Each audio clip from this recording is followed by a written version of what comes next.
Okay, as some of you might have noticed, I have been away for a little while. I had open heart surgery that, let's just say, I really didn't plan on. Some of you were stunned as I was. Al in Brooklyn writes, Cavuto has a heart? Brooke emails, I thought Fox people had their hearts surgically removed. Oh, Brooke. Back to CNN.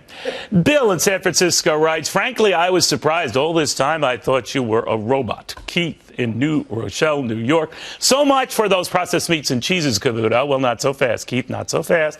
Eleanor in New Orleans. My husband and I were worried. When we weren't seeing you on TV, we feared Bill O'Reilly had murdered you. Kip via MSN. I always suspected those CNBC guys were force-feeding you yodels in the hope that you would croak. Not you, Cavuto. You showed him. And how? Tip via Yahoo. How did your heart surgeon break it to you that your junk food days were over? First tip, by ripping open my chest and telling me later, Neil, do you really want to do this again? Ellen in Olean, New York. Please tell me your doctor wasn't a CNN fan. Well, frankly, Alan, I don't know what my doctor's news preferences were or are. Here is all I do know. S. Jacob Scheinerman saved my life. I am alive and talking to you right now because this chairman of cardiothoracic surgery at New York's Lenox Hill Hospital and his incredible team refused to have it any other way. He had no control over my looks, though, right after surgery. Anyway, CNN, CNBC, you can blame Dr. Scheinerman if you are not happy seeing me here.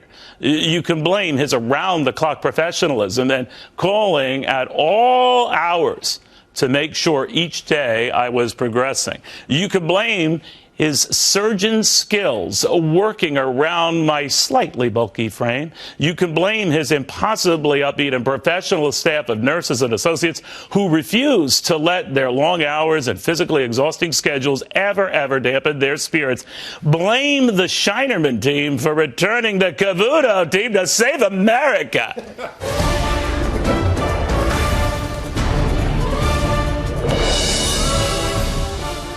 All right, you think about that, Dr. Scheinerman, wherever you are. Well, anyway, I think you folks have gotten to know me pretty well as a reporter. I try to do my due diligence, I do my homework, I do my research, and once faced with the scary news that I was going to need open heart surgery, I pulled out all the stops to find the best doctor I could. Now, as some of you know, when it comes to this sort of thing, I'm kind of a big deal.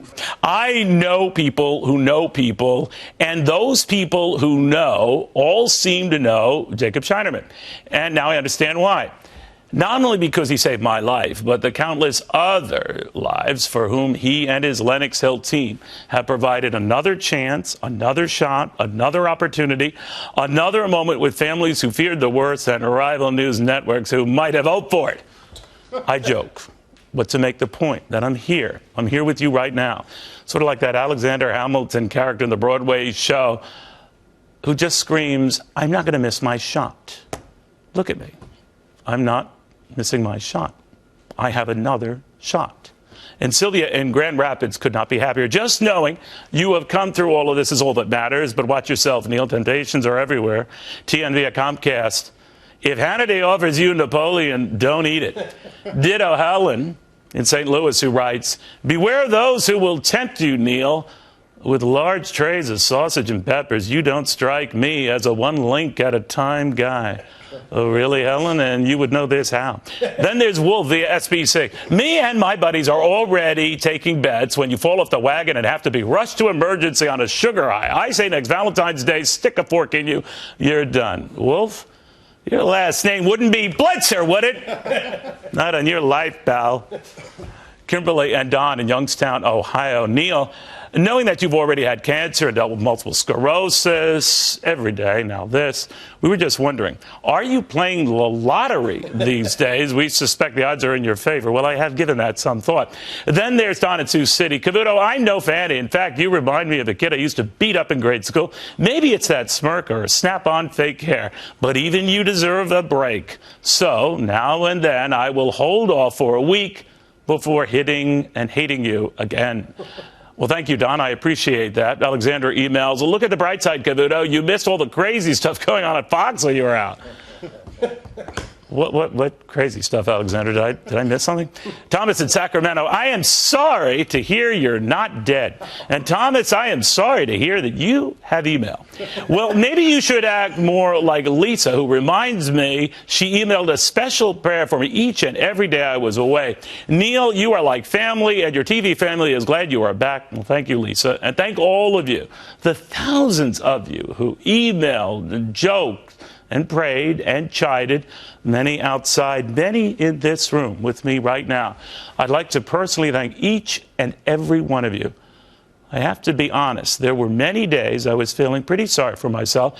And then I'd hear from so many of you, and I'd dial back on the self-pity party, particularly after hearing from a woman named Katie, a 78-year-old diehard Italian chef, who said, as she put it earlier this summer, she was preparing for open-heart surgery herself after just losing her husband and only a month after her sister had died. She was going through all of this alone, and yet she refused to feel sorry for herself, or me for that matter.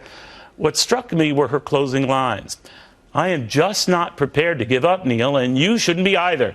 I heard you once say that life is short, go long. Well, it is getting shorter. So I suggest you get a hold of yourself and go even longer. So I did. And I'm happy to say that Katie did as well. She is doing just fine, and this might be the reason why. Let me quote. My doctor said I shouldn't eat as many cannolis, but he never said I shouldn't eat any cannolis. Neil, remember that. Everything in moderation. Well, noted, Katie. And thank you.